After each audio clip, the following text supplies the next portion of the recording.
This episode of The Talking Dads is brought to you by Little Scholars Early Learning Center. Whether your family needs infant care, a preschool program, or before and after school care, Little Scholars' highly rated Step Up to Quality programs provide quality early childhood education at an affordable price. Visit www.littlescholars.net to get in contact with an enrollment specialist and schedule a tour of any of their 5 Lake County campuses. Here's the deal. Talking Dads fans are getting a little bonus right now. Mention that you heard about Little Scholars through our podcast when you tour and receive $25 off your registration fee. All right. And I could definitely vouch for Little Scholars. I have a son that goes there. He loves it. He's happy every day to go to school.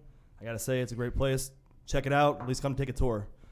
Again, that's Little Scholars Early Learning Center, where children learn, play, and grow together. In a world where moms continue to dominate parenting authority and a father's role is minimized in society, 2 dads take on the toughest parenting topics on a weekly basis, all while drinking bourbon. They are the Talking Dads.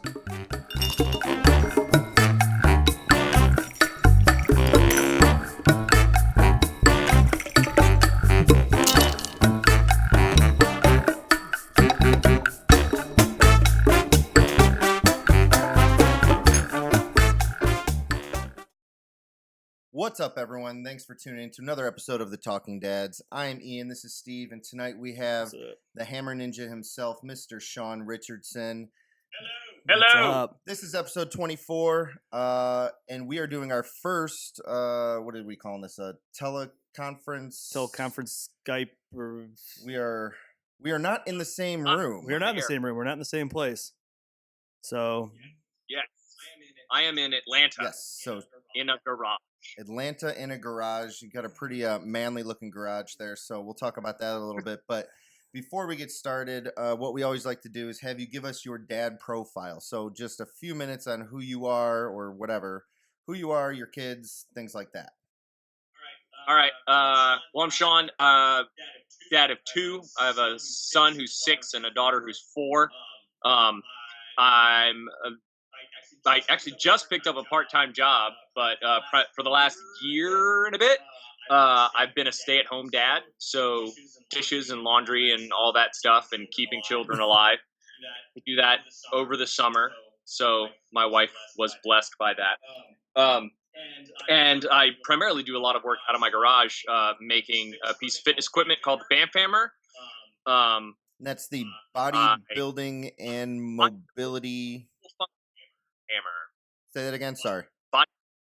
Bodybuilding and mobile functionality hammer. Why? What did you think? No, that's exactly what I thought. Yeah, that was my first guess. I never thought it was the other thing. It's so good. What other thing? Is there another? Do those letters stand for something else? else? I know of, no. No, nothing I can think of with my. Every now and then people ask and they give me a weird look and I'm confused by it. So. But yeah, so I make all the Bamf hammers by hand, and that's hence the garage. Yeah. So they're all here. Before that, I was a personal trainer. I worked in fitness, built obstacles for Ninja Warrior, not the show, but for a couple of gyms. It's actually where I was today. And I've been married for almost 10 years. And before I was married and working in fitness, I thought I wanted to be an actor. I was wrong. How wrong were you? Oh, very wrong. Like, I might have to disagree with you, but continue. No, I was wrong. And think of it like this. You grow up playing basketball, you get really good at dribbling the basketball and like your 3-pointer is awesome. Yeah, I don't know sports, but like you're a phenomenal basketball player.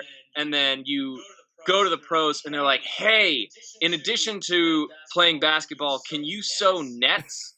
And no, I'm not good at sewing nets at all. And they're like, well, if you want to play on the team, you have to be able to sew the net. And they're like, I'm not prepared for that in any way. Gotcha. That's kind of what moving to Los Angeles to be an actor is like. Gotcha. Okay. That makes sense. I actually understand that analogy. However, I will say So, this: I have a really good story that I want to get out of the way right away. oh, So so my son the other night, so he's 4, and he has been given a little bit more leeway on his YouTube excursions. Ooh, that could be And dangerous. so, rather than hovering over him and making sure that he's watching exactly the 3 shows that he's allowed to watch, I've been given a little leeway. So the other day, I was actually putting my daughter down to bed, and he's in my room watching YouTube, and he's typically watching, like a toy review or something like that. But all of a sudden, I see he's watching these kids do Ninja Warrior stuff. And I was like, dude, oh yeah. that's so cool. Guess what's happening like next week? And I started talking to him about talking to you and everything, and he goes, "Well, I want to see." So we looked up some of your old videos, and I think it was your season 9 submission video. I was rolling. Is that the one where I blew my knee out? It's the one where you're like on a pillow in the beginning, and then you go through like the Yeah. whole thing. Yeah. So you were hurt and or not? No, you were the barrel log thing, whatever Yeah. that's called. So then it like zooms out and like he's actually on a tree, like the pillow's on a tree. It's really really good. So But it was funny. Fun So then the first thing he asked me was, he goes, "Well, hey, when you talk to him, can you tell him to build me a course?" And I was like, "Sure." I can't do that. I actually rebuilt a warp wall today for the big ninja gym down here in Atlanta. The guy who owns it needed some help doing some obstacle reconstruction. So today I resurfaced a couple of warp walls, and then tomorrow I'm helping a couple of ninjas take some equipment to a local church, and they're going to do like an expo demo thing That's there. cool. So fun story about that video. That was for season 9. I was on season 8 of the show and went to Vegas as a rookie. And you have to make an audition video every year. And I made that video, and filming the last shot, I fell off a wall and blew my knee out. Ugh. Full patellar ligament rupture. I think I And saw that video so, too. yeah, that video, like, we were done. And my wife is a video editor, so she put all that stuff together. Like, I wrote the script, but she put it together. And I blew the knee, and we went to the doctor, and they're like, "Yeah, your knee it exploded." Basically, the connective tissue that holds your kneecap on the front of your knee, it comes down underneath your kneecap, and it connects to your tibia on the front of your shin. And when that ligament goes, it explodes. And it looks like you took a mop and tried to make the mop stand up. So we reshot the whole video based on the fact that I had to go under the knife. And I made my wife film me coming out of the anesthetic, like ask questions before I was conscious, to put in the video. And they didn't take me back either way. Oh, so, man. yeah. Well, the season 9 submission video was. I'm gonna that watch was this. just amazing. It was really good. Yeah, I'll check that out. It's really good. We'll watch it after. And I was gonna say in your Bam Fammer videos too, where you're showing the different workouts. I'd say you're a good actor in that too. Yeah. You got some good comic relief in there you've got too. some So it's skills. I'm comfortable in front of the camera, which is that's about as close as I want to go to that industry anymore. Makes sense. I'm fine with it. So that's an amazing, that's phenomenal. Like the kids that do Ninja Warrior are insane. Well, that's starting to get big now, right? Like there's a whole seasons now for, I don't know what they call it, if it's Ninja Warrior Kids or Ninja Warrior Junior. Yeah. Ninja Warrior Junior is really big, because you get these kids who've been at it since A&W season 1 when it was back on G4, and so they started training when they were 6 and 7. That's 10 seasons ago. So these kids are 18, 19, and they've been training the whole time. And they're just freaks. Yeah. It's amazing. So well, and since then there's been gyms now. Like, it's not as big up here in Cleveland, but there is one in downtown somewhere. Yeah. I don't know what the name of it I don't is, know though. if it's like billed as a ninja gym, but it's the same concept. Like Yeah. it's like free running and stuff like that. A lot of them go hand in hand. So parkour and free running and ninja, they all tend to be in the same space because they need the same Right. equipment. Yeah. Makes sense. That's very cool, Who's though. Jim? I mean, so we always like to, since the show is our show has been going on about 8 months now. So we like to shout out the first. So you're definitely the first ninja. Yes. Yeah, you're absolutely the first What are we calling this? I don't know. Teleconference. I think that's the. Skyping. Yeah, we're not Yeah. in the same room. So We're not- hopefully yeah. this So this is the hopefully first. this all records. But either way, we're gonna have a good time talking. And we're all drinking some bourbon. Yeah, you are drinking what? Can you tell us what you're drinking tonight? So I was going. Had my heart set on buying a bottle of Weller, but the place I normally get it was out. So I tried something that I've not had before. This is called the Sexton. It is a single malt Irish whiskey, Okay. and it's got a lovely bottle. Yes, it a cool does. looking bottle. It's like, and occasionally I will buy a bottle based on whether or not the bottle is I do it all good. the Absolutely. time. All the time. Yeah, I've been eyeing this one as well for a while, and fortunately, it is delightful. So That's fantastic. So cool bottle, and it's good. So can't beat that. We are drinking All right. the. So- What's that? what are you guys so drinking? we are drinking Old Forester single barrel. That's a store pick that I got when I was down in Kentucky. Very, very good. It's delicious. It is really good. You ever get your hands on some Old Forester single barrel? I'd recommend. I've had Old Forester before. I haven't had the single They barrel have like before. 30 different juices. This is a good one. They got a bunch. The single barrel is one of my favorites though. For sure. Cool. So that was the story you had for me. I have a story for you, and this is in no way like referencing me coming on. This is just something incredibly creepy that happened in my house today. It is the first day of October on the filming of this, and I got up, took my son to the bus stop, came home, got some reading done, and headed out about 9:30 to head to this ninja gym and help with this construction. I was there until like 1:45 when I had to go pick up my daughter, swing by my house to get my son, and then we went back to, the plan was to go back to the ninja gym, and they were going to play around and I was going to finish this thing. Well, we swing back by the house to pick up a snack for the car ride, and I go upstairs, and when I left the house, on my sink in my bathroom upstairs in the master bathroom, it's just a glass of water, half filled, like morning. Like I'm still recovering from surgery, so throwing down ibuprofen and whatever.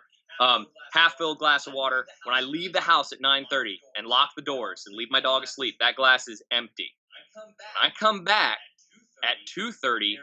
There is a dead bird in the glass. wait. There is a dead bird Wait, where was the cup? In his bathroom? upstairs in the master What? bathroom. There is a dead bird. It's like a sparrow from outside. Jeez. And so, I first thought is like, my wife is playing some sort of prank on me. I missed Right. this. And so I called her and was like, hey, riddle me this, Batman. Why is there a dead bird? And she's like, what are you talking about? So we have no idea how this bird got into our house And then into a cup. and committed suicide in my water class. But happy Right. October 20. Jeez. Yeah, Did you search the house? I've looked around for like bird poop because I figure it had to have gotten in at some. I think what might have happened is it got into the garage, Mhm. and then while I was gone, the door from the house, like the garage into the house, was left open, but the garage doors were shut. Right. So I think at some point a bird got into the garage when the doors were open, and then I left, and it got into the house and decided life was not worth living and killed itself. Or it really It was- wanted that water. Yeah, or it was really thirsty. Really thirsty, and just couldn't make it out. Yeah, that's insane. Wait, is the water Yeah. okay there? It's not Flint, Michigan, is it? Yeah, right. No, the water. Well, now I'm worried. The water's Yeah. dead bodies. So I'm terrified and kind of maybe excited for what dead shows up in my house tomorrow. Yeah, so keep us tomorrow's posted. day 2, so we'll have to follow along with that. You know, I And have a my- simple solution to that as well. All right. You could just drink your Irish whiskey or drink a bourbon. Yeah. I don't think my surgeon would be okay with me taking my post-op medication with that. Yeah, that's probably But- fair. Yeah, it's not the best mix. So what's Yeah. going on with that actually? It's a pretty good transition there. I know you had surgery. What is it, your elbow or your Yeah. shoulder? Elbow. So in December, since I started training for Ninja Warrior, like repetitive stress injuries are pretty prevalent in that community. Mhm. It's just a lot of wear and tear on the body, and you know, when guys are younger, it works because they're on their mom's insurance and their joints are young and pliable, and mine are not. Yeah. I am closer to 40 than 30, paying my own insurance. But I was at a ninja competition in December and had a fall. I didn't land on my elbow, but I dropped all of my body weight and caught it with one hand and like straightened it and rotated. So what happened was some tendon stuff got worse, and I broke off a couple of bone spurs in the joint that had to get pulled out. And because the bone spurs were there, the arthritis got worse, and a whole bunch of stuff. So it's 22 days ago they went in and just cleaned everything out, and I'm still fighting for range of motion, but it's a lot better. I'm going crazy not being able to train, but I really haven't done anything ninja since December. And the reason it took so long was because of insurance. Just finding, like, it happened in December. We were already set to switch insurance plans, so the new one was starting in January. So I did what I thought was right. It's like, I'm not going to file, like, I'm going to do my diligence to make sure that if it's a soft tissue issue, like a trigger point thing or something that I just need to stretch out, I want to make sure that I'm not just going to the doctor willy-nilly. And by the time the new insurance kicked up, I run through the gambit with my physical therapist, and they were like, yeah, there really is a problem here. So I finally went to the doctor, but that meant it was a pre-existing condition. Oh, yeah. They'll get you. Yep. So 2 days before the surgery was originally scheduled in February, we were going through a health sharing network. They were like, oh, we read your paperwork and it said you did in December. We're not paying for any of this. Like, great. You're not supposed to have surgery 2 days. Like, well, you're not. Not anymore. Yeah. Oh, So- man. Well, that's fun. Yeah, I mean, I could see the type of injuries you could get from doing that Ninja Warrior stuff, just from watching it. Rough. Everything they're doing, just even the My beginning, that first obstacle when you have to run back and forth. yeah. I mean, I can just see somebody rolling their ankle, and then you're doing Crush me. I mean, just the pull up thing with the bar, the jerking yourself up. Salmon ladder, Oh my yeah. gosh! I just imagine ripping your shoulder out of Yeah. place. I mean, just everything. It's just herky jerky motions, and I can see a lot of injuries happening.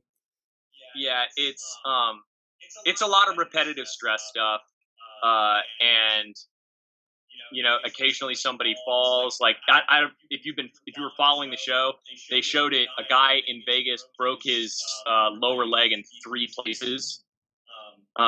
Yeah, it was like a movie. Like, he was I got a photo of it. He was laying down on his stomach, and then there was his leg and his leg and his leg and his leg. And it was just like, yeah. It was so bad. Yeah. That is But, and you never like to see somebody get hurt. no, never. No. Miserable. You know, the one thing that's really, I'd say the coolest part about Ninja Warrior as a sport, as the athletes are 100% behind each other. So it's always the ninja versus the course, Right. and you might hit a course and it didn't go well, but I've never seen a situation where another ninja is like, "Oh, I want that guy to fall." No, You- what I've noticed from watching it, and not that I followed it super closely, but there was a few seasons I guess that I did, and it was more about competition between like teammates, like, oh, I'm gonna run yeah, this course faster, or whatever. But it wasn't like any kind of negativity, which was pretty cool. Yeah. no, it's very positive, except for the fact that when we get together, we have a tendency to get stupid. Um, so like in any given ninja gym, something unwise is probably happening half an hour after the phrase, "I wonder if we could," comes out of somebody's mouth. Yeah. Then you've got like people climbing the walls with a rope and trying to see if they can swing to the other side of the gym, and like just stuff that makes your mom cringe. Yeah, I mean Yeah. that's just kind of like what is they have those memes out there that says this is the reason that girls live longer than boys and things like that. Yeah, Those like, are so good. it's just dudes being around and saying, Yeah. Watch dude, I bet I this. could do this. Yeah, girls live longer than boys, and everybody lives longer than ninjas. Right, there you go. Idiots. So Uh, let me ask you this. So you're a ninja warrior, all right? You got your BAMF hammer. You're big into working out and fitness and everything. So you have a 4-year-old and a 6-year-old. Yeah. So are they following you? Like, are they doing the same type? Are they trying to get into exercising? Are they into it? Interested into what you're doing?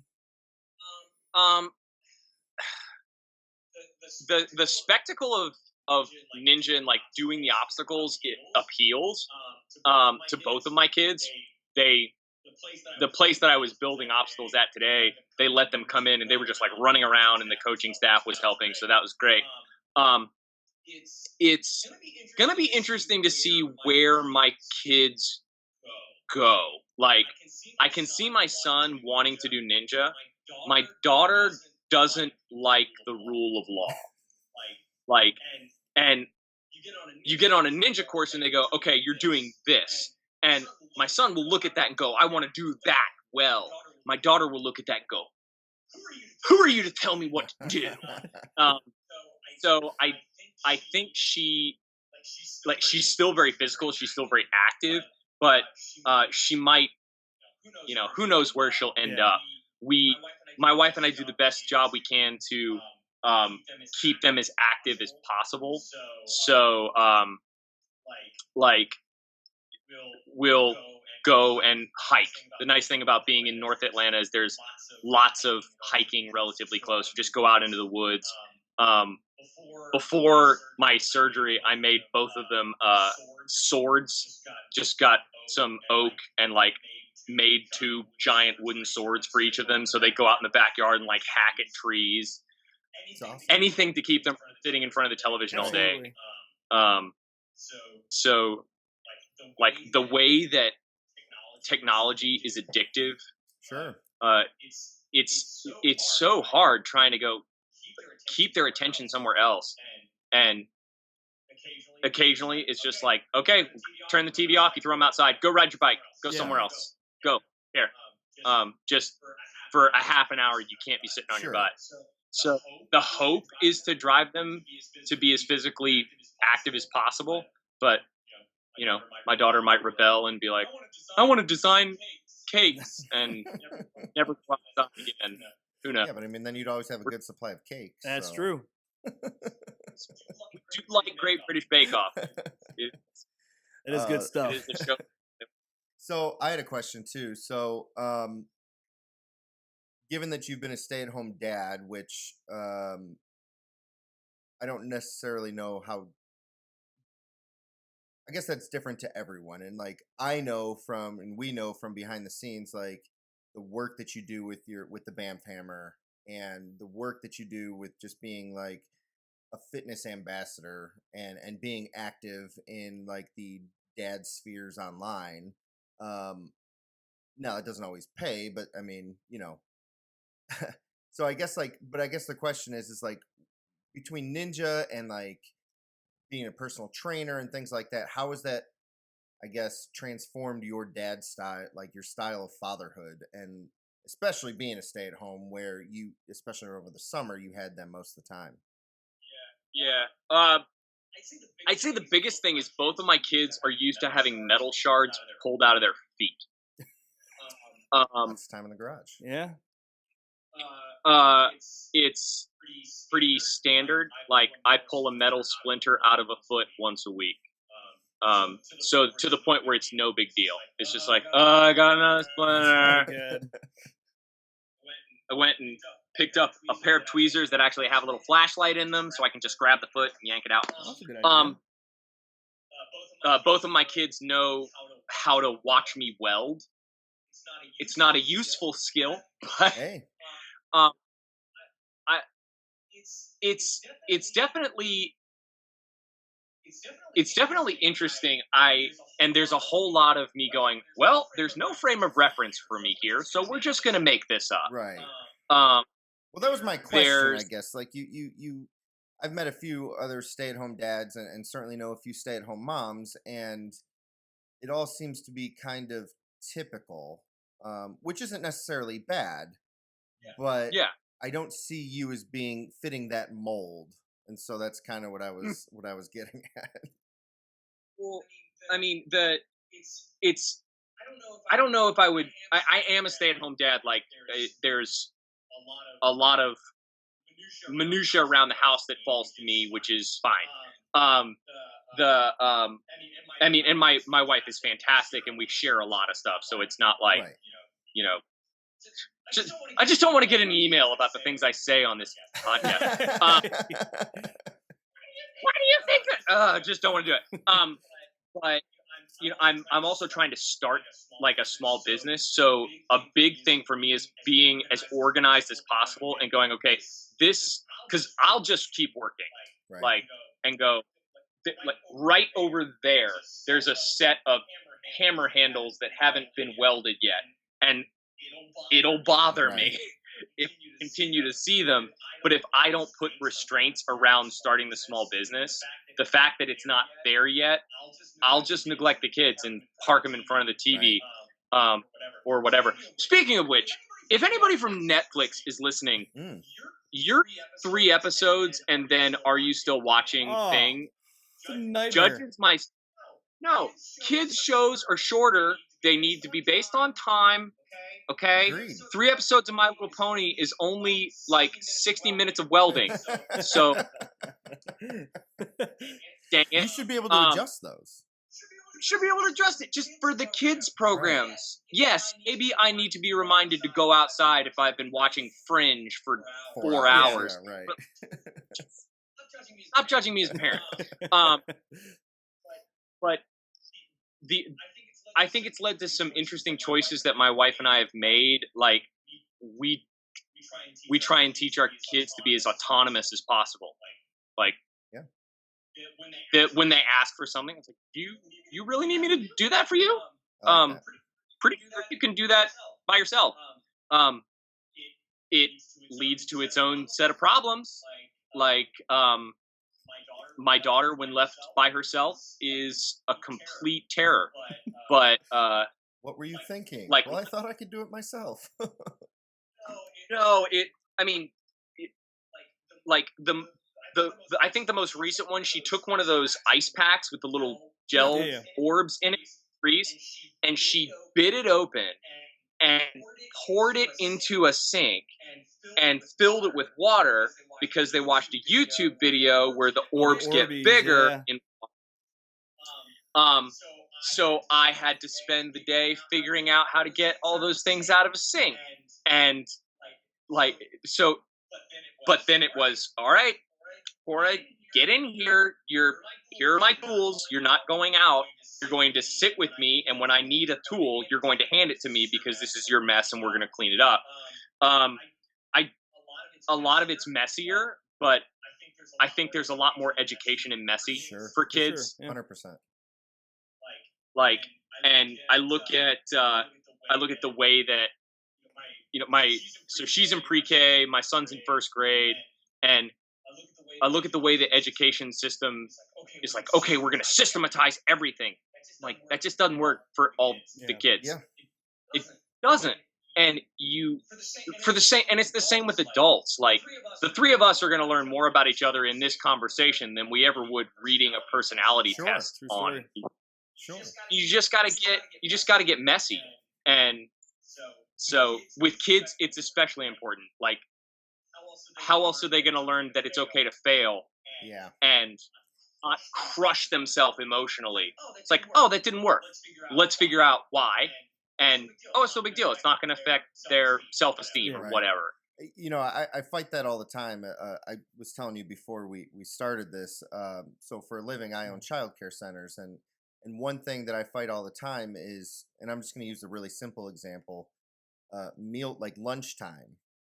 And what my rule always has been is let the kids serve themselves, let the kids pour their own milk, whatever. And they're like, well, they're going to spill it. And like, I'm talking like 2-year-olds. I'm like, yeah, they're going to spill it. Yeah. But guess what? By the time they're 3, they're going to be able to do that really, really well. And they'll spill it. They won't. What's it hurting? Like, it's not nothing. your milk. It's not, you know. They're going to get messy regardless. And this right. is set up a first station inside a little kiddie pool. Problem solved. Yep. Very simple. And yeah, it's and like my teachers are great now. They understand like that I enjoy that kind of. They call it chaos, but it doesn't seem that chaotic to me. There's some ideas that I've had that they're like, yeah, maybe we have to rein you back a little bit. But for the most part, like let the kids like make their mistakes. Well, they are within reason because I'm dealing with other people's children. But yeah, same kind of concept there. Well, I know you guys are doing that because Ben is doing it. I've seen I've seen the pictures. I cracked down on him not that long ago. I was like, listen, I walked through here and I saw neatly poured cups of milk. Yeah, I know the kids didn't do that. That ain't happening. Well, keep it going because my son, my youngest son, who's 2, he just turned 2. If he sees a cup that doesn't have a lid on it, he likes to pick it up and then just dump it on the floor. Oh yeah, pretty awesome. Sorry about that. So his daycares. That's what I learned at school. Well, it's just like kids are not clean. No. And they never. But So my son was born. We were living in Los Angeles, and when he was 6 months old, we moved here. And we used to joke that if you wanted to get in a physical fight in Los Angeles, there are 3 things you can talk about. You can talk about politics, you can talk about religion, or you can talk about sleep training. When you get in a physical fight, you're like, you know what? I just think you need to cry it out. And then somebody will chuck a mocha at you and be like, you hate your children! Like, they're, you know, each kid is different. You know, we were chatting before the podcast, just going, you get the first one and everything's chaos, and then you figure everything out, and then you get the second one and you're so pissed that they're not like the first one because you don't want to have to relearn it. But approaching, I try as often as possible to approach parenting as like, I have 30 years more experience with all of my hang-ups and foibles and idiosyncrasies or whatever, and the kids don't have it. So yeah, if they make a mess, it drives me nuts because I'm the one who's going to have to clean it up, but they don't know any better. Exactly. That becomes the moment for me to teach them, and teaching on a, hey, can I explain to you why, rather than just do it. Just That's the key. That's the key. Yeah. You know, I don't want my kids to be clean. I want my kids to want to like take pride in some level of organization and figure out how they like stuff. You know, as a result, my house is often chaos, and my sister has twice as many kids as me and a dog that outweighs mine by 100 pounds, and her house is immaculate. Whereas, you know, if I walk inside at this moment, I'm going to trip over free weights, a sword, a bunch of paper on the ground. I think there's some, as long as we can keep the staircase clean. There's probably a dead bird somewhere. Yeah. Or maybe another animal. We don't know yet. We'll find out here after the show. A legion of dead squirrels. Well, you know what? Like you said, though, like every style of parenting is different. And Well, like we always say, like whatever works for you. So, like you said, your sister's got her house is like immaculately clean all the time, but you're teaching your kids different lessons than what she's teaching her kids, or like just a different way of teaching them. So there's no wrong way. No, and I'll say fully, it's entirely possible she's just doing it a lot better than I am. But it's like I think something that my wife and I have struggled with a lot is going, we're not doing it like they are. And I can say in our own family, we've taken some things that like my parents did for us growing up and gone, I don't think we want to do it that way. We're going to pivot. Right. And occasionally we have to talk about it and go, I know you guys didn't do it like this. We're going to make a change. It's not because we don't love you or are not happy with the way we were raised. We're just trying some stuff. Yeah. Like it, when that's a problem that we always have. We've talked to people all the time and like, well, my grandma always said that I got to do it this way. And then my dad said that I had to do this. And the reality is that our kids are growing up in a completely different world. Oh my gosh. I mean, it's insane how different it is. I mean, there's a whole different set of social norms. There's a whole different set of technological advances that have just changed the way that we do things. My kid is 4 years old, and he was telling me about the computer class that he was in. And like, I mean, we grew up with computers, but I didn't go to a computer class until 10th grade. Well, not necessarily. We had computers in elementary school. Remember Oregon Trail? I guess that's true. But yeah, Math, we had number munchers, and stuff like that. So we did have like a half hour. He was designing a Thanksgiving wreath, or no, a fall wreath on the computer, and like doing different colors and like putting them all together. I was like, holy crap. Like, yeah, he was like just basically doing some graphic design stuff, and he's 4 years old. Like, yeah. Okay. It's not. It's just different. And, my mom loves this story. I asked for a video game when I was 6 or 7, and she was like, no, you watch too much TV, go outside. And that was the end of it. Like, I never asked again. So to hear my mom tell the story, she's like, what type of kid never asks again? You're a freak. But this is a conversation that happens with my son daily, because it's not a matter of whether or not his classmates are playing video games. It's, are they playing Minecraft or Fortnite or whatever? Right. And so he's asleep. We're finally caving. His 7th birthday is coming up, but it's going to be this is a video game, but he's also getting a bow and arrow, and he's going to be required to fire 10 arrows before the video game gets turned on. And he's going to have to take either a Ninja Warrior class or a Jiu-Jitsu class or something else. And it's like, if you quit the class, the game goes away until you start something else. Like, I like that a lot. That go ahead and hit that button. I don't know if you can hear that, Shawn. Do you hear that? Nice. I was gonna say, you've had a lot of dad hacks so far. I wanted to push the button a few times, but that's a good one. I like that. Because my big fear is like, when if he decides to go to college, provided the whole collegiate system hasn't imploded upon itself, right? Which, not getting political, he's not going to have books.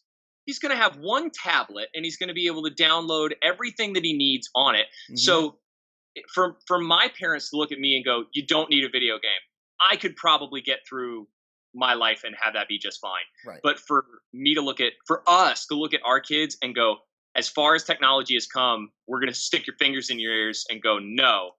Yeah. That might really setting our kids back.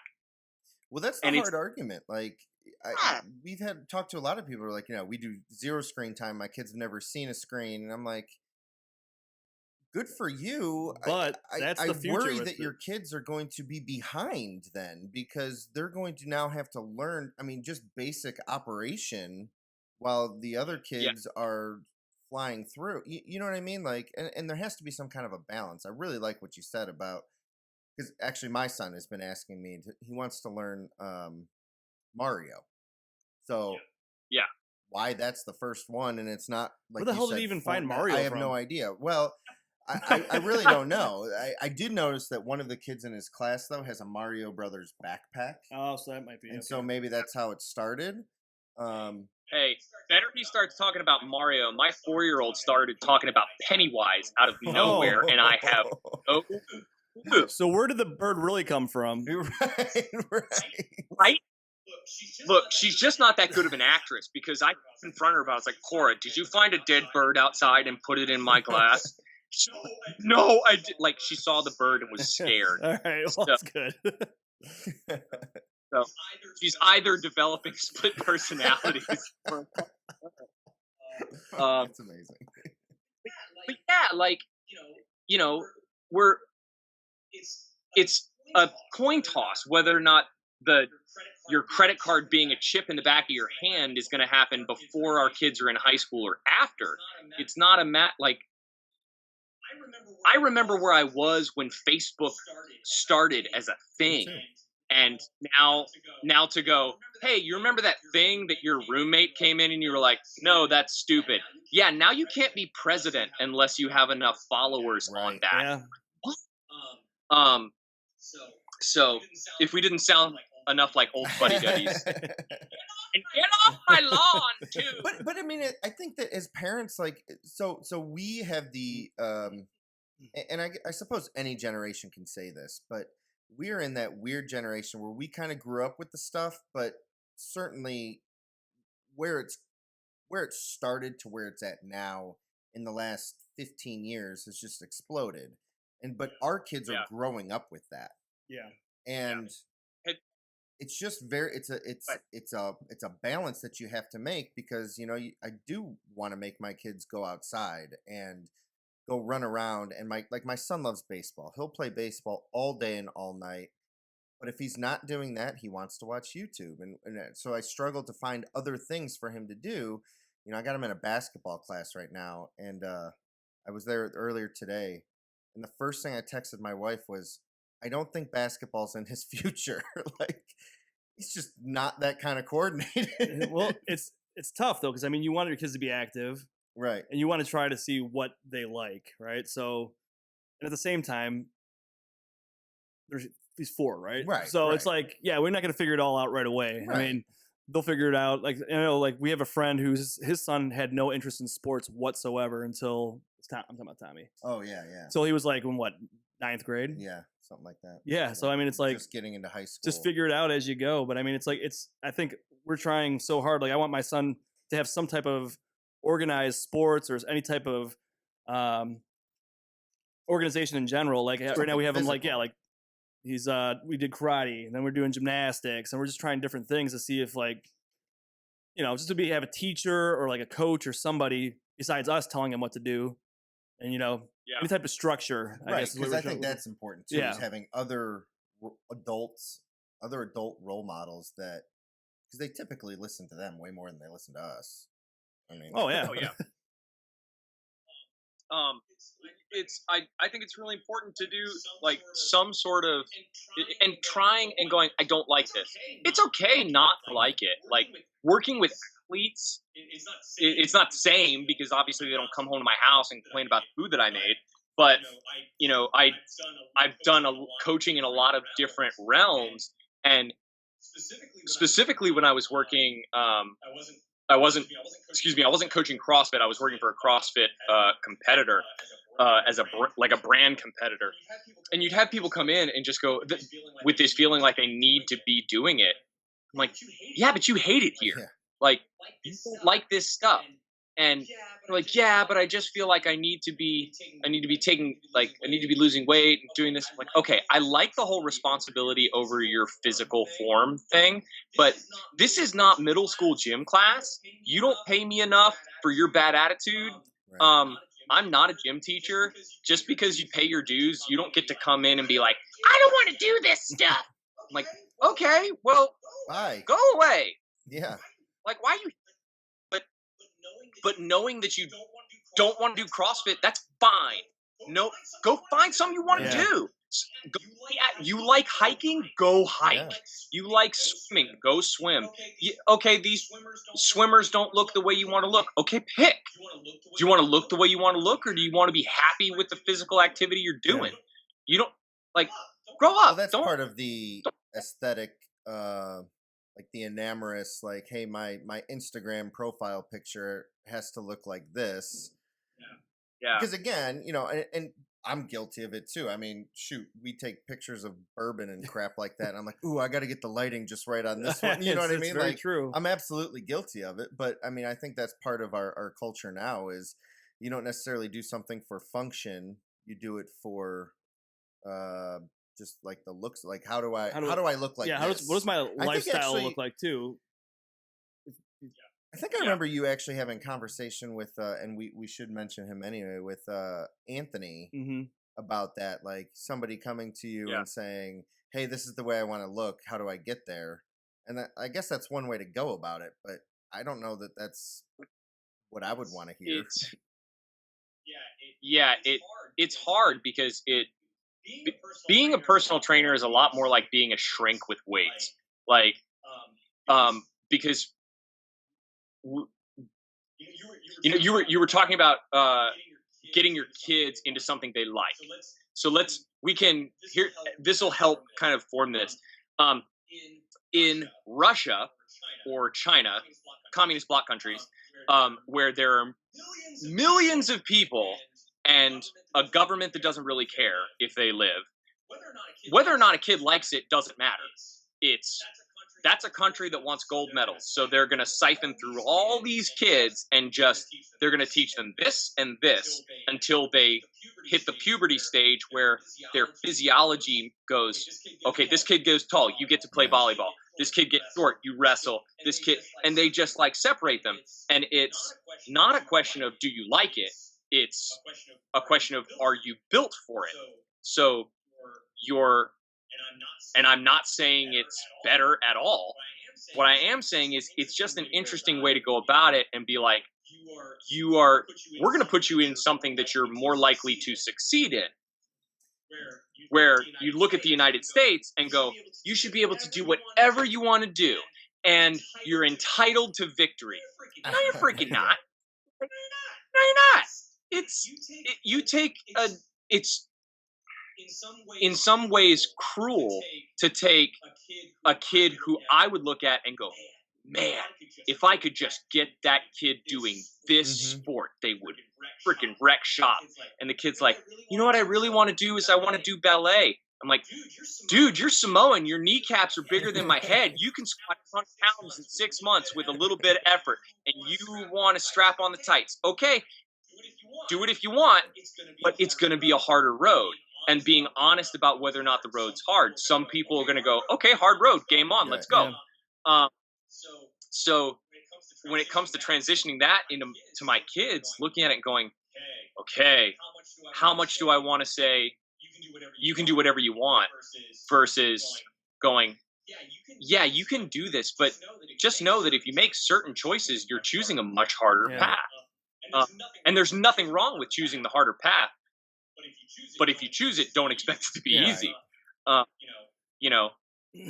makes a lot of sense. And I mean, you think about it too, like you want to teach your kids a lot of stuff at home, right? You want to teach them that, hey, you're good at this sport, maybe you should try this, or like you have a different mindset for your kids at home, but like then you send them off to school where they're telling the kids different things, and you don't know what they're telling them at school.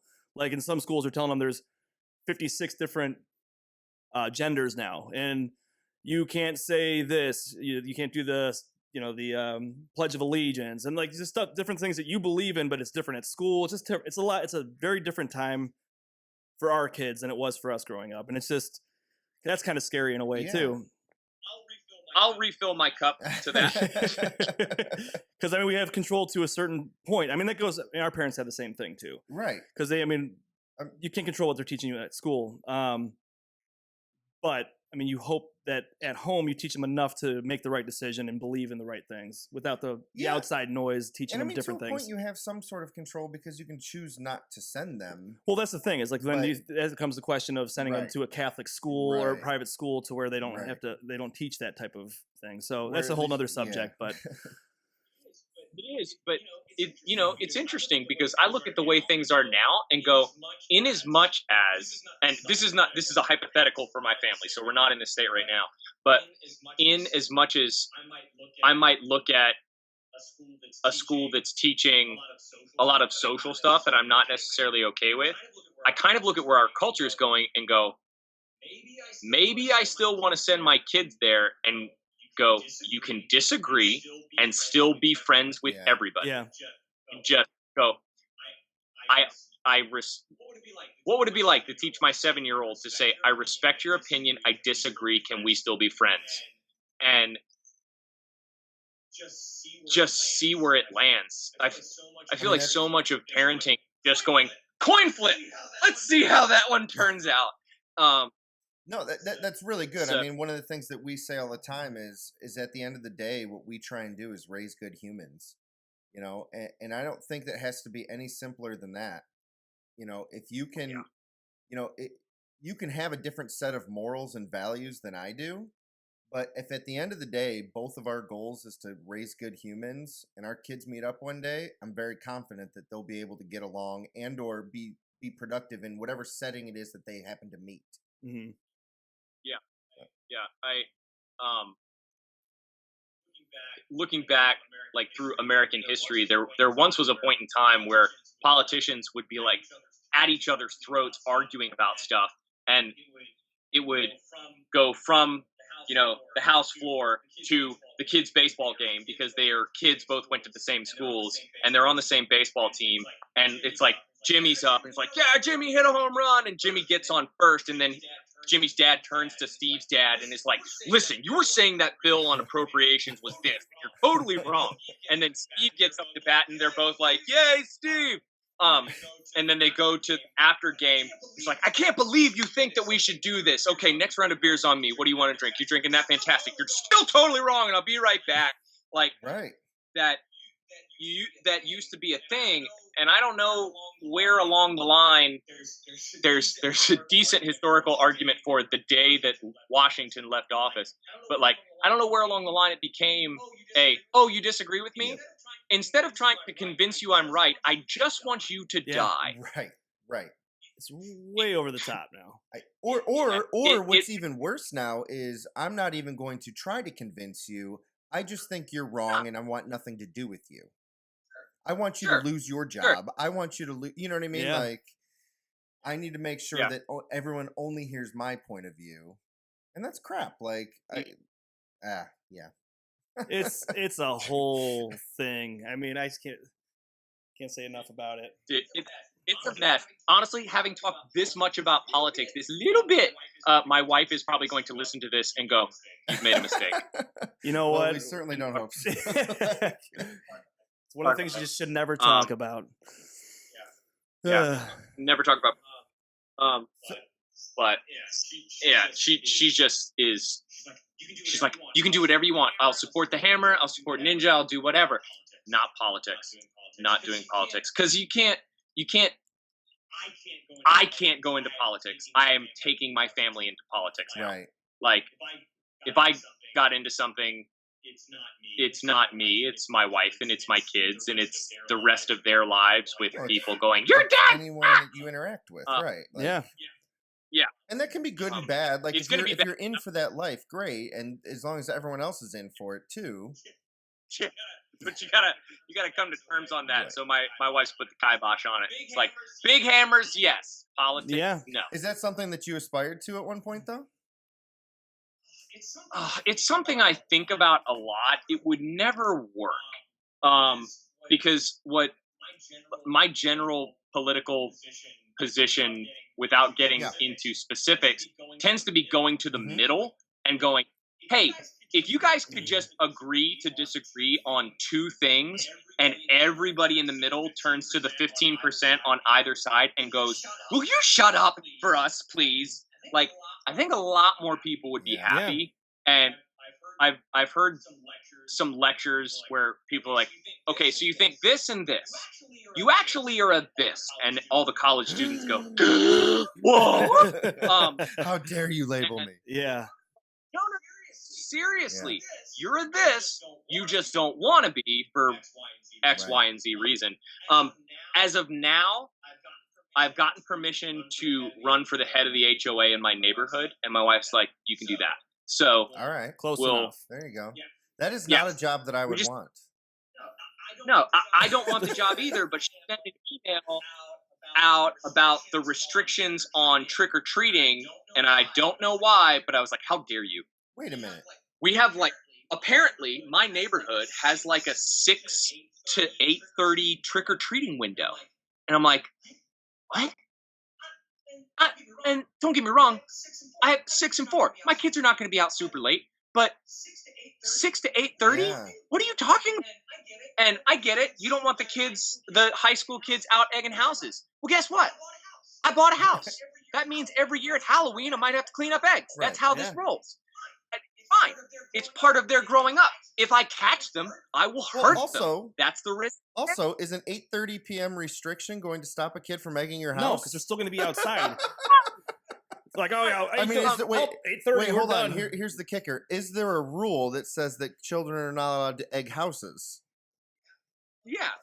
No, not at all. Then, but the other one breaking the rules. Then there's one of two. The other one was she requests that everybody sit at their mailbox. Oh, instead of at the so porch. The kids can trick or treat at their mailbox rather than come up to the door.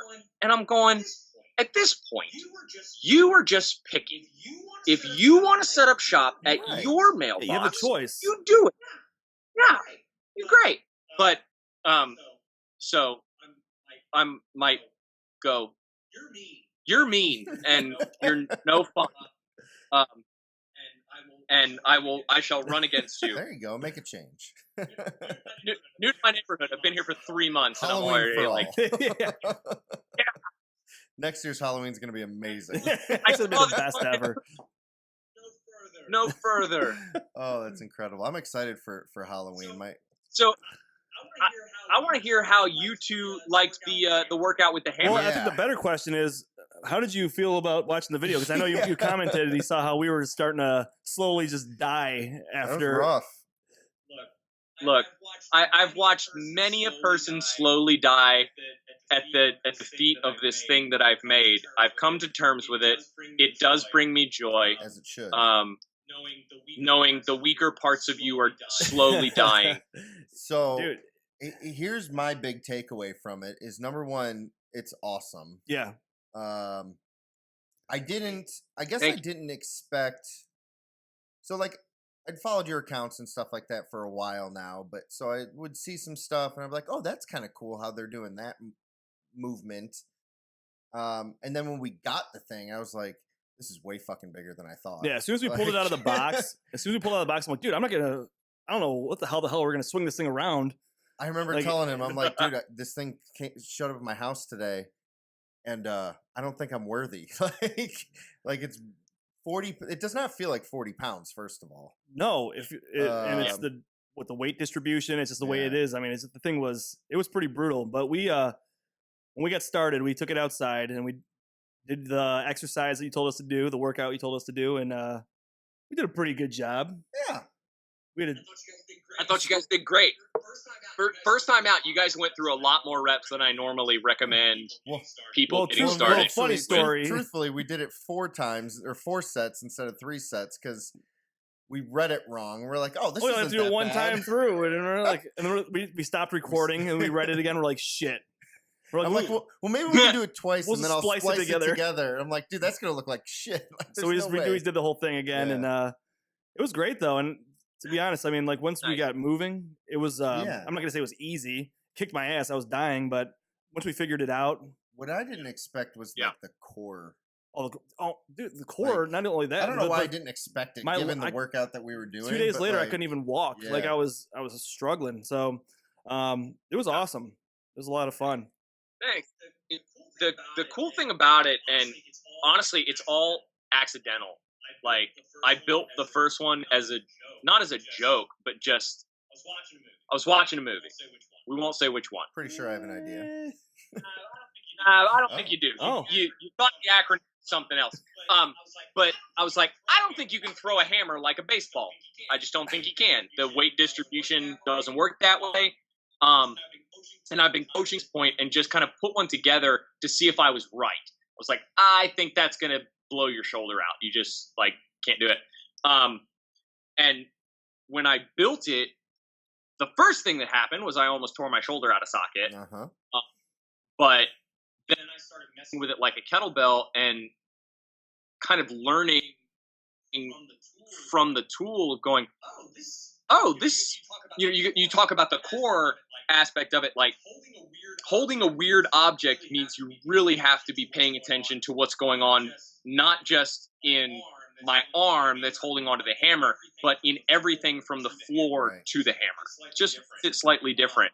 And in terms of fitness as a coach, I'm always looking for something that helps my athletes understand what they're supposed to be doing a little bit better. And for a dumbbell or a barbell, they're perfectly shaped to maximize strength output. But nothing in your life is shaped like a barbell or a dumbbell unless it's a bar or a dumbbell. So, and that doesn't mean get rid of them. It means find the place. You're going to be able to lift the most you can lift on a barbell. But when you go to work, it's probably going to be shaped like a box or a crate or something. So your body has to know how to do both. But yeah, I love hearing that stuff. It's like, expect it to do blank. Like, yeah. Well, we were talking about, because we got to make this video, and I was intimidated by this thing. So on the way over to his house, I'm watching your videos and watching like the proper form and everything for the squats and then the actual swinging the hammer and everything. And I think it was the first take when you were hitting. Oh, at first, it was like sixth it was like seventh swing. It was like coming, they were coming this way, coming that way. We actually finally got it to where we were hitting it flat. You know, when you hit it flat and you hear that smack, because that's when you know when you hit the corner. When you hit the corner, it's flying this way or that way. So if you could get that smack perfectly, it's amazing. It's so smooth, and it just takes you right back to the next one. So once we figured that out, it was awesome. During the development phase, I was working at a gym, and the other lead coach was a sniper in the Army, and he, with everything else, gravy, like motor patterns perfect. He could not get the slam to land flat. Like, he was either a little too high or a little too low. And I rarely saw this guy lose his cool, but I'm talking hundreds of reps. Couldn't get it. And finally, just like, I can't do it.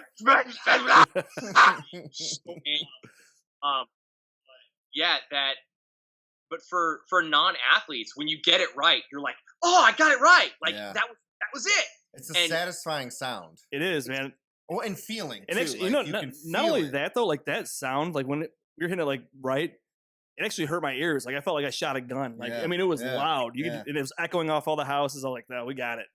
It was awesome. If I ever get into a gym, we're going to have like earplugs for class. For real? Is that what you want to do? Because that would be amazing. It's one of those things.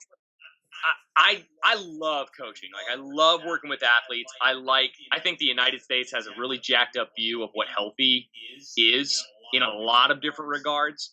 You want to go on either side of the scale, and there's a group of people going, no, we're healthy. I'm like, nope, no, you're not.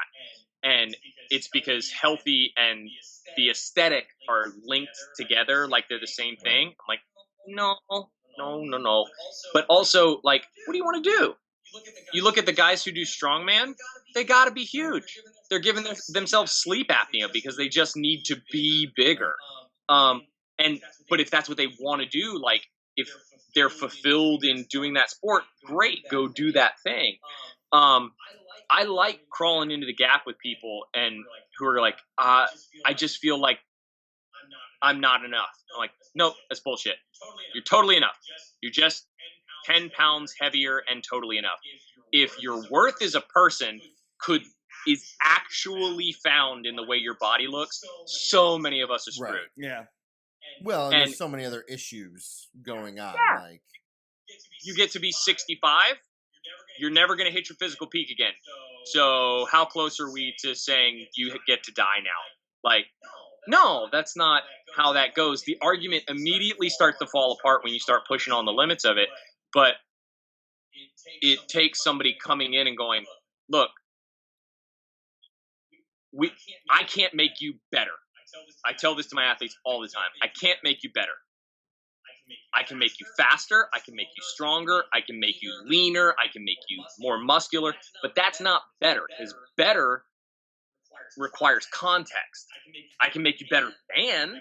I can make you a better sprinter than you were before. But to say you're better now, right. who's setting the ruler on that one? You know, Well, that's smart of you too as a coach. I mean, because then you're not, you know, if I came to you and I said, look, I just want to be better, like you need to make me give you a parameter to better work how? within. Like better Sure, than what? better how? Better, yeah. And you know, a big part of it is goal setting. Going, okay, what do you want to do? I want the scale to say this. Scales are the worst goal. Scales suck as a goal. I had this conversation with my wife tonight. It's like, a scale's stupid. Like, muscle weighs more than fat, and there are 9 other reasons why scales are dumb. Like, get rid of it. Who cares? Pick an undeniable goal. I want to do 100 push-ups without stopping. So on the day that you do 100 push-ups without stopping, if you do that and then you look yourself in the eye in the mirror and go, I'm still not happy with how I look or who I am, then you get to go, okay, great. I get to save my money on the gym membership and go talk to a shrink, because this isn't about my body, it's about my brain. And once you figure that stuff out and go, well, I want to put as much weight over my head as I physically can. Okay, great. Do that, and your body will become what it needs to look like in order to do that. Right. I like that. If you're just worried about the barbell, who cares? Like, who cares? You little fluffy, Right. strong yet. Right. You know, look at some of the heavyweight Olympic lifters, and they're all big and Right. fluffy. And you wouldn't want to fight them ever. Right. So scared. But and LA's the worst about this. My wife and I both lived there for 7 years. It's like you just drive around and there are billboards for movies and all this other stuff, and it's like, oh, I want my body to look like that. Like, do you have a photo editor? Right. Because like Brad Pitt's body doesn't look like Right. that.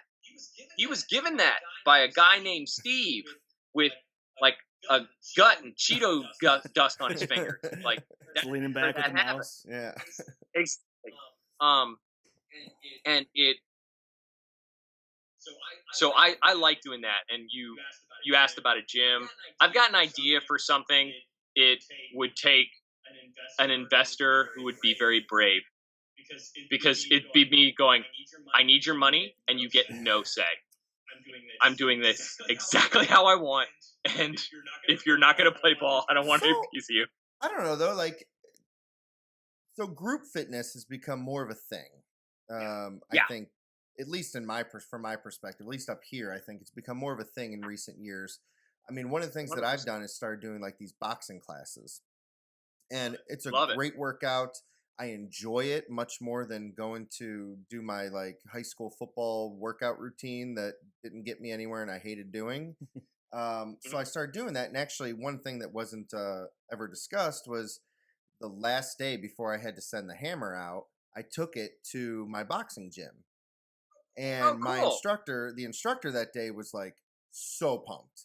And so we're doing like our warm up laps. And he's like, well, you brought the thing. You better carry the thing. I'm like, all right, roger that. And I'm like, carrying around the hammer around the gym, and then all of a sudden, like, we do like 3-minute rounds, and halfway through one of the rounds, he goes, all right, take your left glove off. I was like, okay. He goes, you got to carry the hammer, and so I'm doing like jabs with my right hand, and then the next round, he's like, all right, take your left glove off, and we're switching, you know, and it was pretty amazing, like all the stuff that he was kind of coming up with just on the fly, you know, as a trainer himself. So I think there's an application for group training and group fitness, because like everyone else in the class was like, dude, let me try that. And I'm like, I don't know. You're not signing a waiver for me, but sure. It the nice thing about it is it definitely has a look to it where people Oh yeah. see it. You know what? Not all people. Hipsters judge me, Really? but everybody else is pretty much like, "What do you have? Why do you have that?"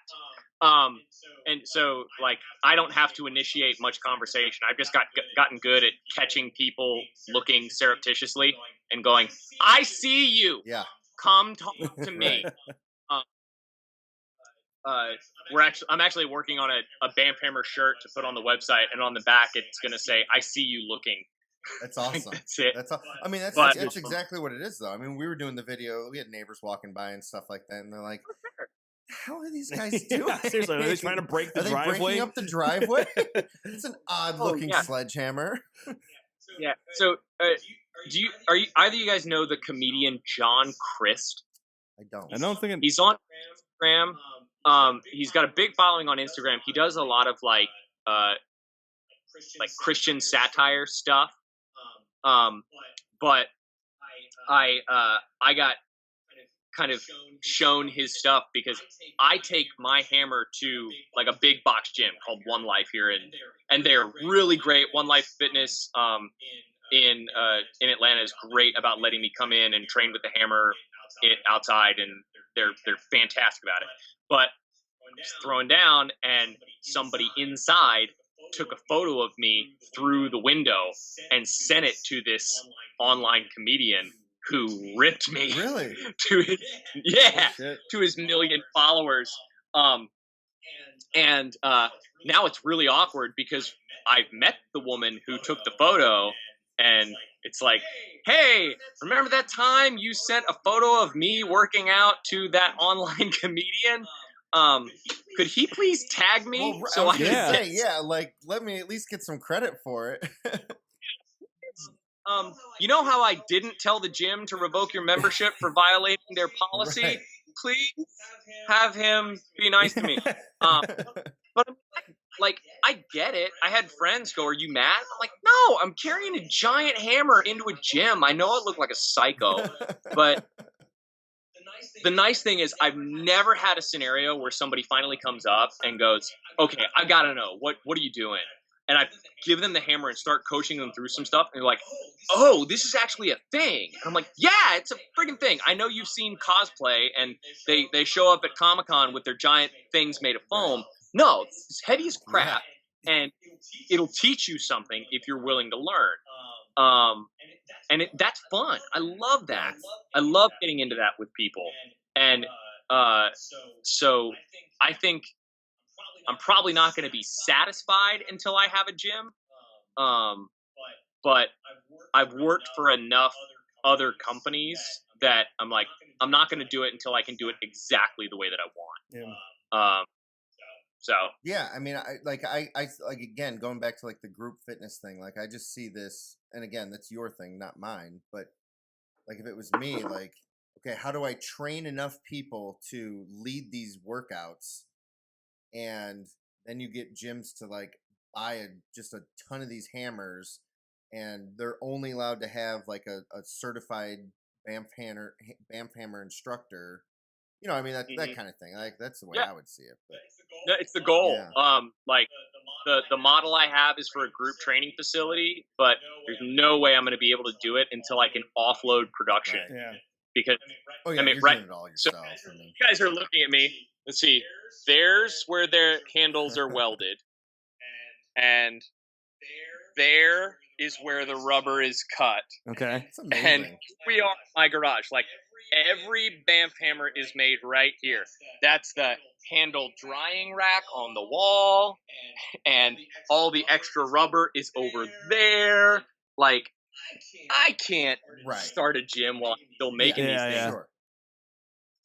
So right now, the primary goal is offload the IP and start working with a company to create the certification for coaches and be able to go, look, there's a lot of potential here, but I don't want people to get hurt. Right. When people buy hammers from me now, they get a $400 program for free just to avoid the oh, I hit myself in the face thing that I've done multiple I almost times. did. Yeah. And had I had it for another week or so, I probably would have.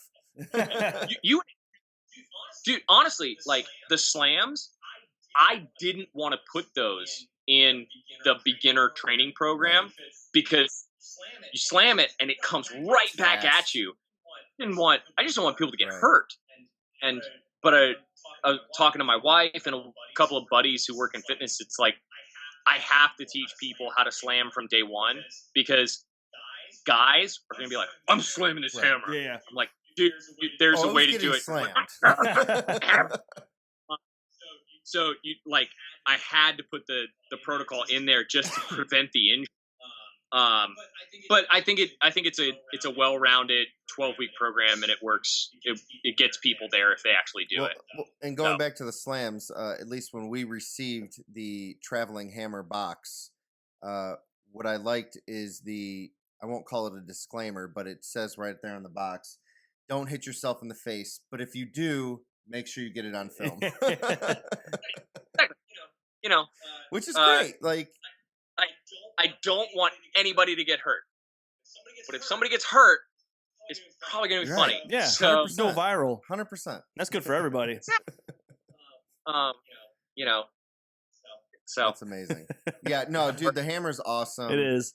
I definitely wish you the all of the success in doing that because you're clearly passionate about it, and I think it's a great tool. Right. So yeah, and I was gonna say, you being in the garage right now, staring at those handles and staring at the rubber over there, how much is it killing you right now that you're not over there working at it? Because I know you said earlier you just really want to get over there and. I'm actually respecting the fact that I can't build right now. Like my elbow won't let me. Oh yeah. But I have. Let's see if I can move my computer. Before I just broke my wife's charger. Ah, I heard something break. I heard a noise there. See what I did? So before I went under the knife, I made so that's my current stock. Okay. Of ready to sell unwrapped hammers. So I can turn a fair few units until I'm actually able to start. So yeah, you went hard before you went. Oh yeah. Yeah, I got a lot of them done leading up to that, just because I didn't want a sale to come in and not be able to. I like being able to turn them around fast. Absolutely. I can usually turn a hammer sale around in 24 hours between it comes into me and I box it up and send it out. So that's very cool. Yeah. So, transitioning from the hammers, your kids, you kind of mentioned that they're kind of opposites. That your daughter's kind of the don't tell me what to do type of person, which is amazing because I feel like my daughter's heading in that direction. How do I want to phrase this? Like when you are having the discussion with your wife, and especially like if she's at work and like, I don't know what I want to say here. I guess like when how do you get them to do the same thing that you want them to do? Like, or maybe that's not a thing. I think you're running under a presupposition. Do I get them to do the thing I want them to do ever? Right. Yeah. Well, so I guess my question is, so like there's plenty of times where I have my kids by themselves for 2 to 3 hours sometimes before my wife gets home from work. He's the same way. And I just find that it's so difficult to get them to do the same activity, whether that's eating or bath time or whatever. They're never on the same page. And I always like to get perspective on other people's, especially when you mention that your kids are very different. Yeah. I think we've kind of come to terms with some activities we're going to get more mileage out of cooperation, and other times, no. Eating, we do okay. Okay. So that's the hard one It's for like, me. yeah. But to get there, we had to do a lot of like snack restriction. So the learning curve was going, okay, if my daughter has access to the pantry, there will be no food in the pantry because my daughter will have eaten all of it. Does it matter if it's edible? No. Still getting it. Snacks. She's trash compactor. She will eat it. My daughter is also she'll get bored. Like she'll get bored with TV and like go, I'm gonna go play in my room and just like talk to her stuffed animals and make stuff up. My son doesn't do that as much. He's much more social. So if he's not being entertained digitally, he wants to like go out with friends across the street or ride his bike, whatever. Do you guys know about Kiwi Box? No, I'm intrigued. Kiwi Box, dude. So talk to grandparents and get them to hook you up with a year membership of Kiwi Box. It's this box shows up once a month, and it's got a couple of like crafts in it, like crafty activities where you can assemble this. Let's see, the last one they made, it was a frog and a chameleon. They were out of like fiberboard things, and you put little Velcro tabs on their tongue, and it's like you put these things together, and it's a little game where you pick up flies. But it's they're at the stage now where my son can read enough to get through the instructions, and then they'll just sit and they'll assemble these things, and sometimes they destroy it, and sometimes they build it. But the adventure of putting it together for them is fun. That's pretty cool. So Kiwi Box. Yeah, Kiwi Box. They're great. My mom got it for them, or got it for my son for Christmas last year, and so the question came up, and I was like, "Yeah, we need that again, but they each need one, because for each other." So I think a lot of keeping them on the same task is, for my kids, is based on finding a task that gets to play to both of their strengths at the same time. There is no bath time together. It just doesn't work. It's incredibly rare. And a lot of that is because my daughter will just be like, I'm taking a bath! And just go upstairs and draw herself a bath. And she knows where the line is on the bathtub, that she's not allowed the water to go over. And she'll play. And, okay, kid, go for it. But yeah, when they work in conjunction, it's usually physical. It's usually my son. It's usually my son making up the rules and my daughter following along, and it usually ends in tears.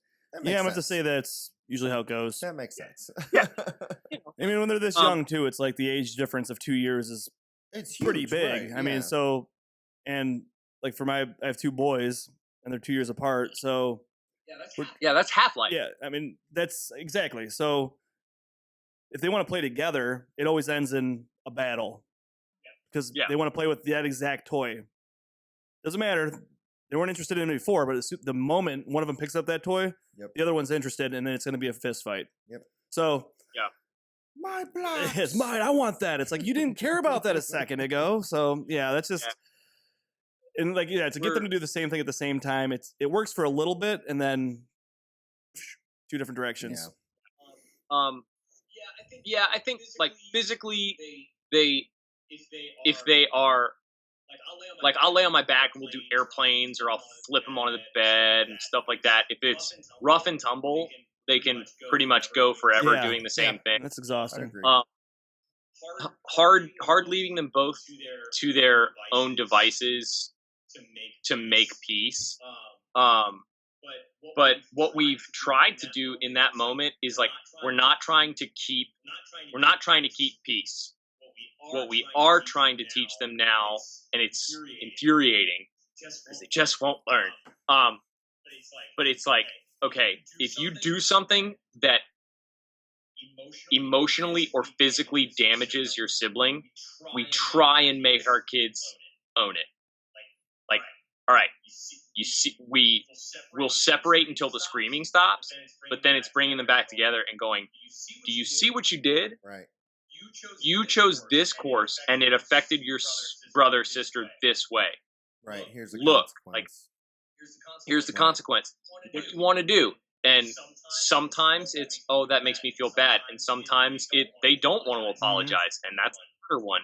But like, look, if you don't want to apologize, that's fine. I'm not going to make you. But you're like, there's going to be a consequence for that. Yeah. And yeah, I'm not going to force you, but your consequence Not for gonna- not, wanting Yeah. to Yeah. is this. and it's like, I don't even care that you want to. You just need to see that you just did something that hurt the other Exactly. one. Right, because that's a good lesson. It's like we all have to do things that we don't want to do sometimes. Even if you don't agree with it in the moment, sometimes. And there's certain times where you want them to be able to stand their ground. And there's certain times where you say, okay, I understand. I'm going to be mad about it, but I'll do it. Yeah. Yeah. That's life. And I mean, there's like a thing I like to do with my kid, my son, my 4-year-old is, all right, you're in timeout. Now come over here and tell me what you did wrong. Explain to me what you think you did wrong. You know what I mean? I try to get him to, like you said, like you get him to own it. And I tell him to go, Yeah. hey, go apologize to your brother. And if you don't, well, then you can sit here for another 5 minutes. So, Yeah. I mean, it seems to work. I don't know if he's really taking that all in, but that's our method. Yeah. Timeout never stuck with either of ours. Yeah. Like, my daughter is too headstrong. Like, oh, you put me in timeout? I'll sit here and play a game with my fingers. Like, she's just imperturbable. And my son always responded, well, the action changed faster when he had something he wanted removed. Moving him from the situation didn't help. Right. It was like, okay, if he was playing with something, it's like, all right, you're going to put that down and you're not going to be able to mess with it for a little while. But he's more like I was as a kid. It's like he's got more of the fear of God type. Oh, Dad's mad. Whereas like, ha, Dad's mad. So I fear so greatly for when she is in high school. I just am not going to be able to handle it. Yeah. I mean, I think that's a fear that all of us have. Yeah. And we'll see how we get through it, I guess. Yeah, I guess that's as close as they're pretty good playing physical games together. Well, I like what you said though about because sometimes this is effective for me too. Is rather than timeout, removing whatever was causing the issue, putting that object in timeout. There's plenty of times where I've taken. Ooh, I like that. A certain toy, whether it's a truck or it's a stuffed animal, or for a while my kids were really into Moana, and so got them this Maui hook. Real smart. We get this hook, a hard plastic hook that they swing around. Yeah. No shit, someone's gonna get hurt. When you bought that thing, he was like 2, and I'm like, that's. We're over here and they're just swinging at each other. I'm sweet, like, but the thing weighs 10 pounds. I know, and it's sharp. And that thing was on the fridge a lot. Oh yeah, on top of our fridge is where the toys that are in timeout go. So that's in there a lot. But I think that's a good. It's like a dad hack. Like, okay, dude, I like that. I like timeout doesn't work. We'll put the object in timeout. I love that. I'll give you that. I dig coming that. up with that. Yeah, give it to him. Dad hack. There you go. But as soon as he's old enough, there will be physical punishment. Like, okay, go split wood. Oh yeah, my dad always made me do that. Yeah, but same. Ugh. I was kind of a goody kid. Like, I never wanted to step out of line, but my best friend got punished more at my house than he did at his own house.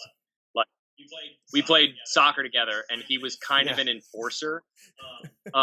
So Eric would get thrown out of a game for admittedly horrifically slide tackling some kid, or exacting his revenge. And then my dad would order a cord of wood unsplit and be like, Eric, you better come over to my house. You better come over to the house early. And sure enough, like, was always there. Like, whenever it happened, like, all right, here at 8, we're gonna split wood all day. But yeah, it can be really hard, and my wife has a friend who is getting certified as like a parenting counselor thing, Okay. and I have a hard time with like soft. Maybe I don't even want to say soft science. Like, the human musculature works the same way for everybody. Like, unless you have some sort of genetic predisposition, a muscle's a muscle's a muscle. It's why coaches get so angry when women are like, I don't want to pick up weights because I'll get bulky. And I'm like, okay, great. That's not how it works. It's like, yeah, but I used to. It's like, no, you didn't. You had a bad coach. You had a bad coach. Your body's not weird. Your coach sucked. That's not what happened. I had this conversation today because there's a woman. I follow her on Instagram. She's great. I'll like key you into her. But she just three-peated in her weight class on Olympic weightlifting, and she just looks like a chick that you'd run into anywhere. Yeah. But she's so freaking strong. Anyway, and I turn a lot of women onto her account to go, you can be super strong and not be jacked. Right. I don't understand how people have the arrogance to go, I'm just worried that I'm going to accidentally do the thing that this person has dedicated their whole life to. Like, so true. Like, yeah, it's been trying forever, but like, I swear, if I pick up anything more than 5 pounds, I'll just look right like them. So true. No, you're not gonna. But like, I totally lost my train of No, thought. Dude, actor. I'm telling you, that was so Yeah. good. Like, so, but for kids are so different. Yeah. How are you gonna say parent this way Right. to them? Like, so it might work great for one and not great for the other. It's like a universal thing. You have the same set of parents doing the same general ideas, and 2 or 3 kids that will all come out different. Yep. It's almost as if trying to preemptively parent doesn't work. Yeah. Wait, no, it's That's absolutely right. That's like 100% correct. Yep. and go, you have to be willing to get into the dirt with your kids and like individually Right. go, yo, why did you do that? And if they're you guys know this because we all have kids the same age. You ask your oldest why they did something and they physically cannot articulate Yep. what was going on in the brain. So it is a question of how do you get the behavior you want and love them the whole way through. But as a parent, you're like, okay. And then you go behind the door to your room and you're like, I don't know what to do. Okay. Okay, And I'm it's back. like, yeah, it's throwing Jello at the wall. You give it everything you've got, and it just like It's not going to work. work. Yeah. Yeah. Right. If you're not willing to go into that really, really messy space, you just end up resenting your kids for not being the kid that the book says or the counselor says or whatever. Or the template of your other kid says, or your friend's kid. Or the other kid. Or the neighbor's kid. Yeah. Right. Or the one that I have a hard time with is, this is not how I was as a kid. Oh, yeah. Yeah. Dude, I do that with my son all the time. And the thing I have to remind myself is I was really jacked up as a kid. Like, I was horrifically bullied. I was really depressed, and I never talked to anybody about it. So when I remember when I told my parents about the degree of my depression as a kid, I was probably 25, and my mom cried for days. Yeah. It was just like, she was like, I had no idea. I didn't know. I'm like, yeah, well, that's not your fault. That's my fault. Yeah. I didn't tell anybody. And and my wife is really good about reminding me about this in the moments where I'm looking at my kids going, why won't you, like, as a kid I listened.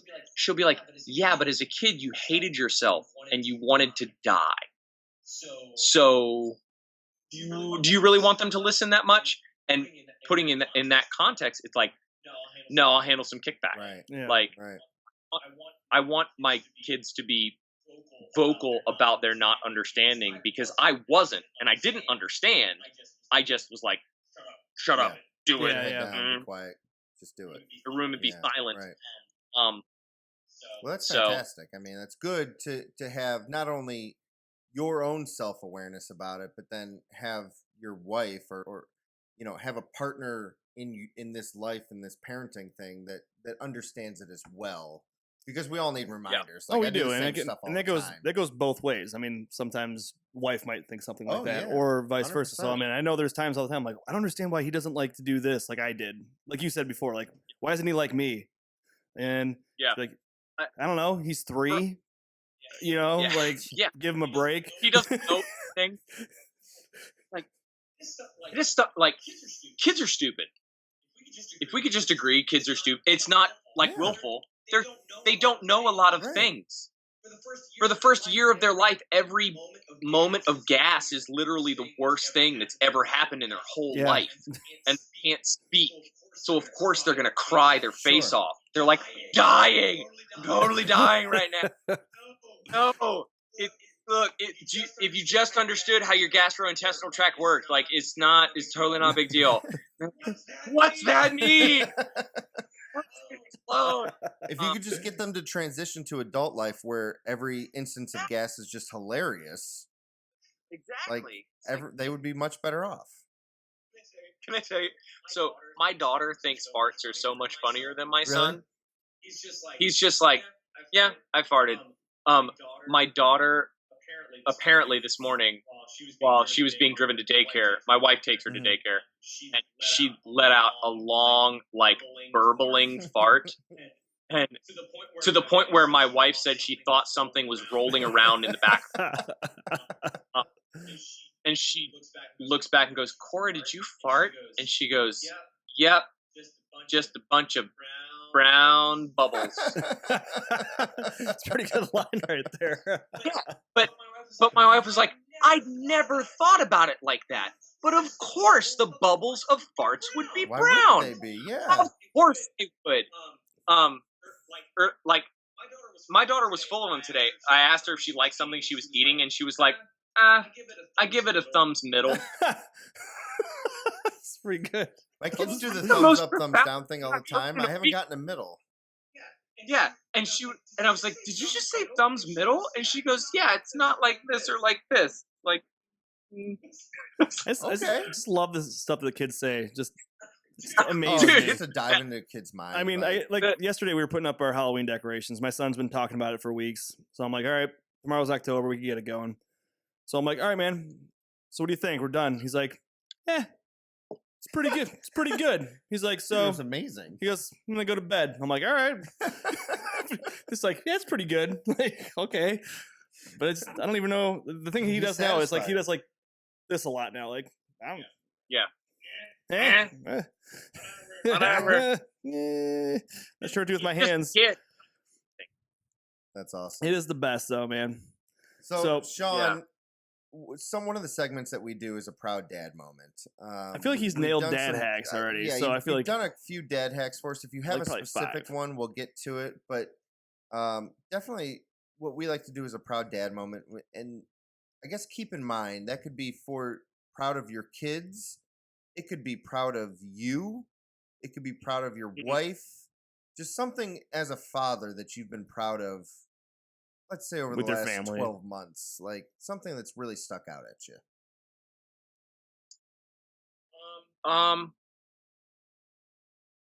So I talked about this a little bit before, but like kind of forcing the kids to own the emotional distress they cause with one Yeah. another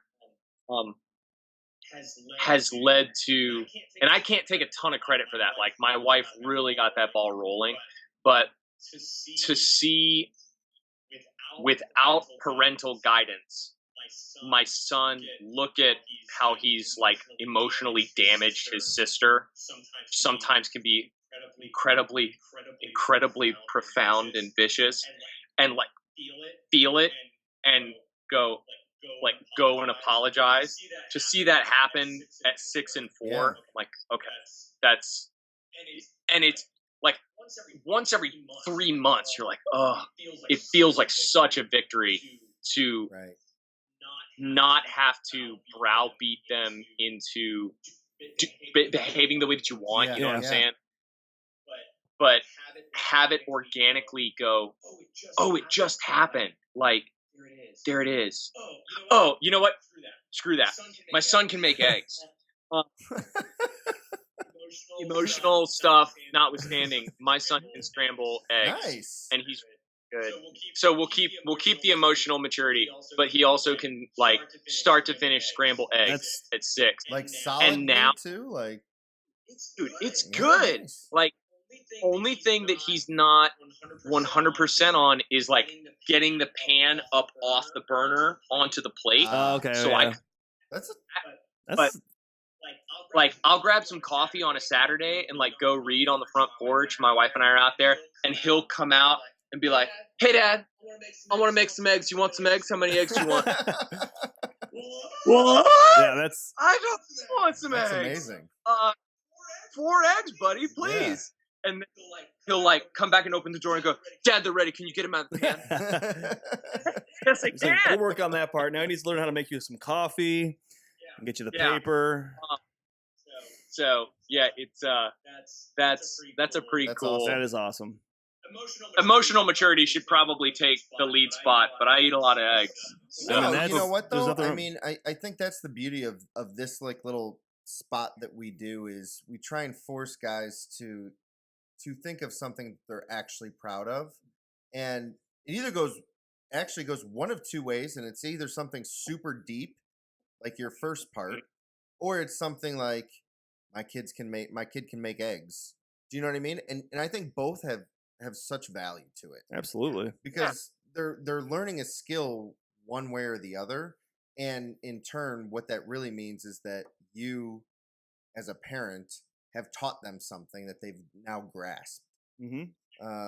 And I think that's amazing. And I think it's important for us as dads to take a step back and realize that, hey, like, we can teach our kids some shit and like it works. And they retain know, it. And they're it's, learning. It's just amazing. Yeah. So those are the very thing good they proud dad moments. For sure. I can't listen to books on tape while my kids are in the car anymore because they pick up fun phrases. Oh, yeah. That's fun. Yeah, that's for sure. That's a lot of fun. No more Joe Rogan while my daughter is listening. So if I Sorry. can make a suggestion, I've been really onto this podcast recently for when my son's in the car. He likes it's called But Why? But why? Yeah, All right. and it's like Vermont Public Radio or something like that. But kids like record questions. It's actually pretty good though. They're like, why do the leaves change color? But why do this? And then they actually explain it, and it's pretty amazing. So Cool. there's a suggestion. Check that for you. out. There you go. So we Why? got But Why is what it's Yeah, called. And then yeah. Kiwi Box. So I'm going to check Yeah. out this Kiwi Box. I'm Yeah, going to, absolutely. Kiwi Box legit. Yeah, I'll have to check that out. and then I'll have to do the But Why. I haven't listened to that yet. Yeah. I told you about Answer Bots, Yep. Netflix show. Yep. It's an educational show. Might be good Okay. for your 6-year-old. Might like it. Just teaching that sounds kids. cool. It's just educational. It's just like these little cartoon robots, and they just explain to kids how things work. Like, where does rain come from? How evaporation works? Like, or like what happens when you flush a toilet? What's that? Storybots? Yeah. Dude, Storybots is a staple. in Okay, our so you already house. watch it. Yeah. Oh, That's yeah. good. Like we'll sing the songs. There are some Um, good songs. I like that the songs are legit. That you can actually like not want to blow your brains Yes. out as a parent. It's not like Baby Shark. No. I'll freaking kill you. Like No, Stop it. honestly, the biggest problem I have with Baby Shark, it's not long enough. Agreed. If there was a It's half like an a hour minute and Baby Shark 13 show, seconds. yeah, I need 30 minutes of Right. peace. I need to put on 30 minutes of Baby Shark and just have my daughter stay Right. downstairs. But no, freaking That's Netflix. the truth. If I turn it on, episodes later, it's Are you gone. still watching? Yeah, You got to right. teach them Yeah. to press OK. I am still watching. Click. Yeah. Oh, they'll figure it out. No, I'm not watching. I'm using a babysitter. Yeah. Oh God, it's so true. That's amazing. So okay, so like we said before, though, you did have a bunch of dad hacks. Do you have anything else that you would consider a dad hack? If not, I mean, you've already gave us a bunch, so. Let's try to get this. I don't know. I think I'm gonna go with I have gone through my list of wisdom. Your list of wisdom was excellent. And Thank no, that's cool. Like I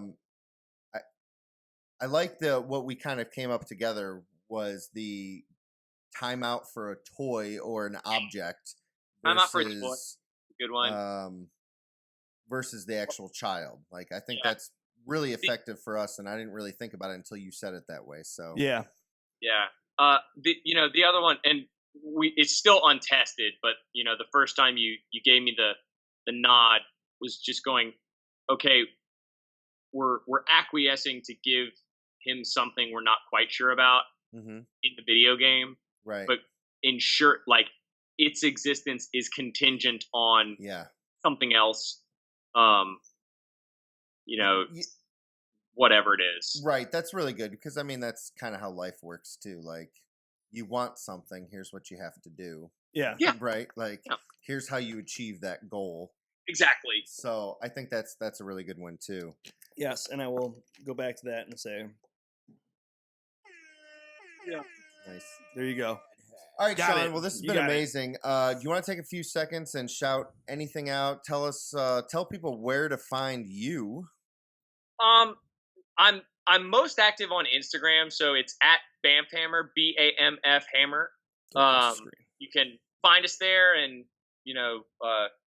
all the hammers come with free programming. So if somebody's interested, there's definitely a path to understanding how to use them.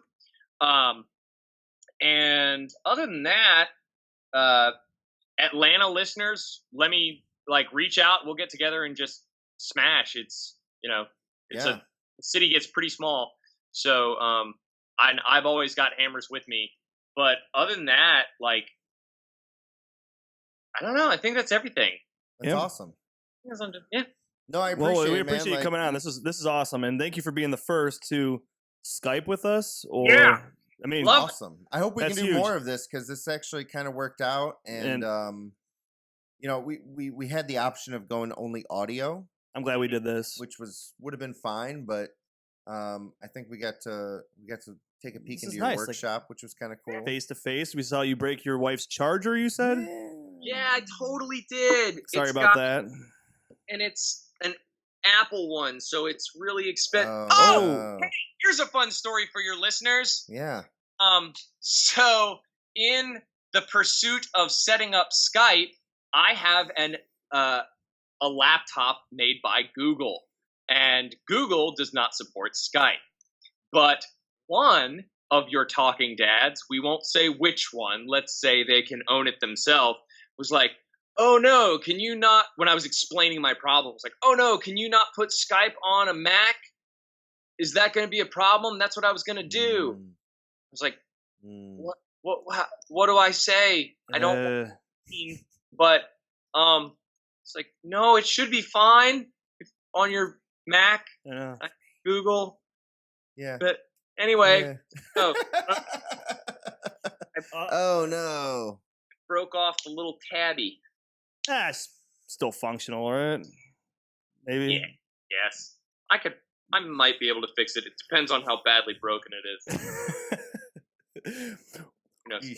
Well, but yeah, thank you again, and good luck tonight. I hope there's nothing dead in your water. Hopefully you don't have anything. Yeah, man. I can't wait to see on please tell us. Instagram over the next few days what else is going on in your house.